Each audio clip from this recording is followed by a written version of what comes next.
Good morning. It's great to be here in your fantastic community. Thank you for the warm welcome. It's an absolute honor.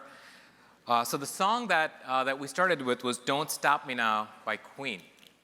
It's one of my favorite songs, and there's some words in there that really inspire me. It says, like a tiger defying the laws of gravity. That's one of the parts of the song.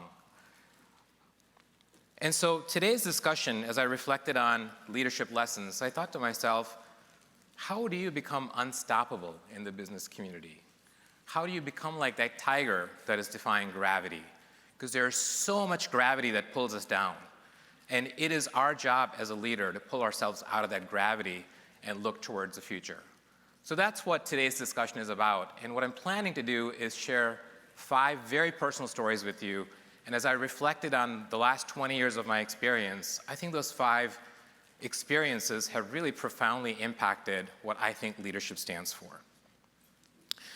So the very first one is oriented around surrounding yourself with people that take you into the future, not the past. Surround yourself with people who take you into the future and not the past. Here's my story around that. At one point, I was leading a statewide health plan. I was brought on as a market president, and I was told it's a turnaround situation. It was a market that was bleeding membership, and as you know from a health plan perspective, you want to build your membership. It was bleeding profitability. We were bleeding people as well.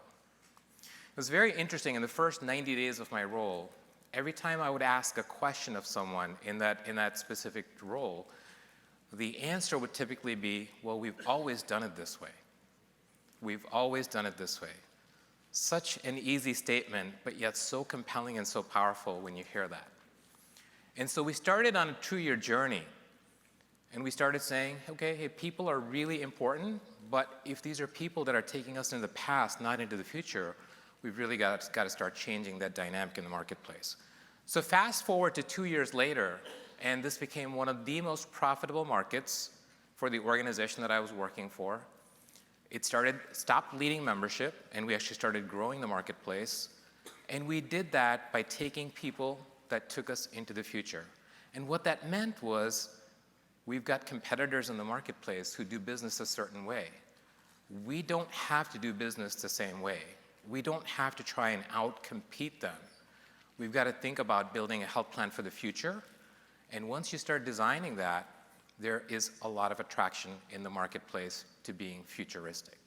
So that would be my first lesson, is surround yourself with people who take you into the future, not the past. Speaking about the past, certainly there's a lot of learnings from history. And so my second lesson is let things go, but never forget. I'm going to share with you a very, very personal story, and this is my first leader in the insurance business, which was about 22 years back. We'll call him John. Phenomenal leader, very charismatic, loved working for him. And when I started in the health insurance industry, I started on the ground level. I was what's called a strategic account executive, which meant you've got a book of business, you're supposed to take good care of those clients, and you're supposed to grow and retain that business. So fast forward 2 years as I was in that role, I felt like I had mastered probably about 80% of that job. And I thought to myself, I'm not sure I want to stay in this job for another 10 years mastering the remaining 20%. So I went to John, and in my foolish young days, I said, John, I think I'm ready to move on. Would you be willing to help me find my next role? And John looked at me and said, of course I would. And then 3 months went by, 6 months went by, no action. I'd bring it up in every one of my one-on-ones with John, absolutely no action. So I took it upon myself. I started making some phone calls, and lo and behold, I went to him about 8 months later saying, I'm moving on. And he was completely shocked, completely floored, saying, what? How dare you do this to me? And so fast forward 15, 20 years later, John and I are incredibly good friends. We have breakfast many times together. We share leadership lessons.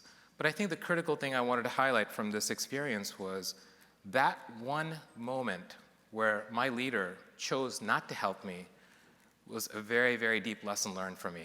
Because what I learned from that is it is my job as a leader to prop my team up, to support them, to champion them, to mentor them.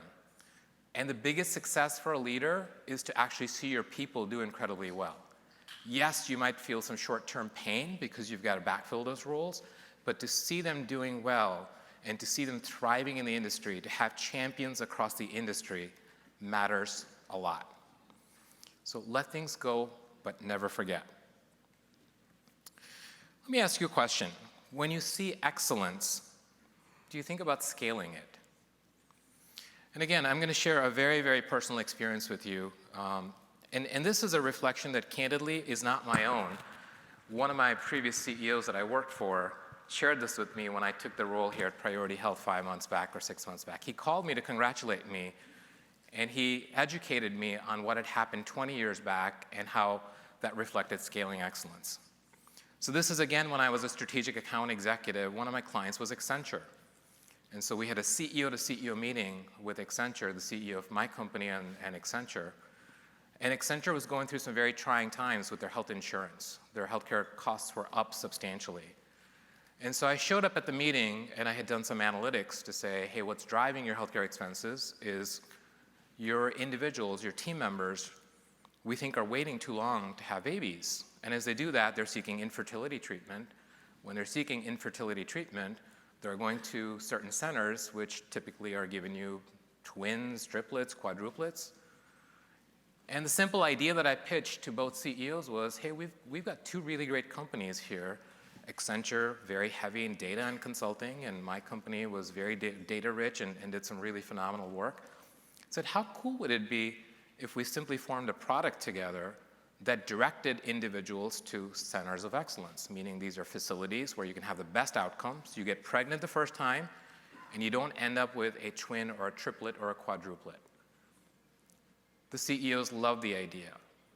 And so fast forward about 3 months, my CEO called my division segment and my segment leader and said, I think we need to start doing a lot more consultative selling in the marketplace, solution-based selling.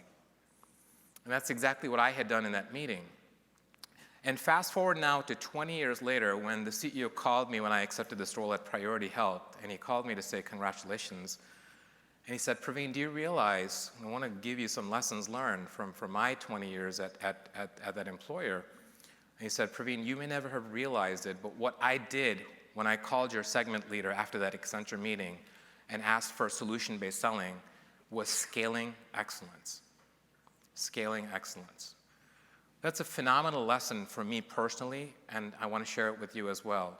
When you see people doing good things, take a step back and ask yourself, could we do more of it? Is it possible for me to scale that? How do I scale that? And can I encourage my people to do more of that? So when you see the right behaviors, scale excellence. The next one's focused on trust and exponential thinking.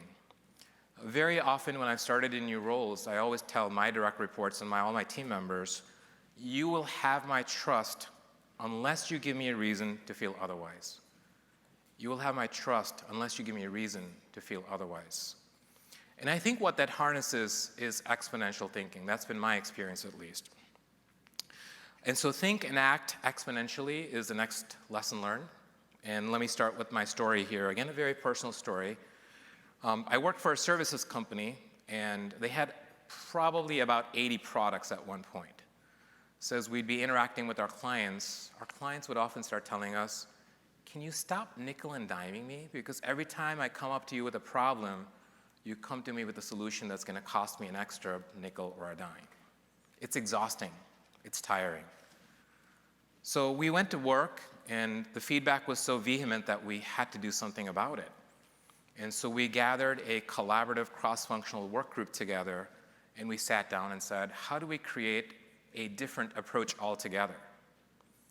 And the different approach meant bringing these 80 products together, 80 product leaders together to work with each other, and ultimately creating a unified, cohesive solution. It was such a massive undertaking that we had to ask ourselves, hey, if we're going to undertake something so massive, how do we get a big return out of it? And so we took one step back and said, can we think and act 10x and exponentially? And we came with the realization that with a bit of modularization if we created a solution set that could apply to multiple markets and not just the employer segment, which is who we were building this solution for, we figured out a way to build it, modularize it, and we could sell it to payers, which are insurance companies. We could sell it to providers, big hospital companies. We could sell it to the government, including Medicare and Medicaid, and state governments. And so we ended up creating a platform which turned into a very compelling multi-billion-dollar product for this enterprise, only because we were able to collaborate and think exponentially. And so I'd encourage you in your own enterprises and in your own companies, as you're trying to build something new, especially given, if you think about the speakers this morning, a lot of change coming from COVID. As we're thinking about those pieces, please consider thinking exponentially. Don't build for one market, don't build for one customer, try to build for multiple markets, multiple customers. The last lesson learned here is certainly don't let success get to your head. Success can be a catalyst for failure as well. It's a very important lesson and one I want to close with. The same services company that built this multifaceted, market-based solution that I just talked about, at that same services company, we had a very compelling wellness solution for employers, many of who are represented here, and certainly in many of your organizations, you might be using a wellness solution. This wellness solution, we sold about 100 clients in the first couple of years. The only problem was we sold way ahead of its capabilities.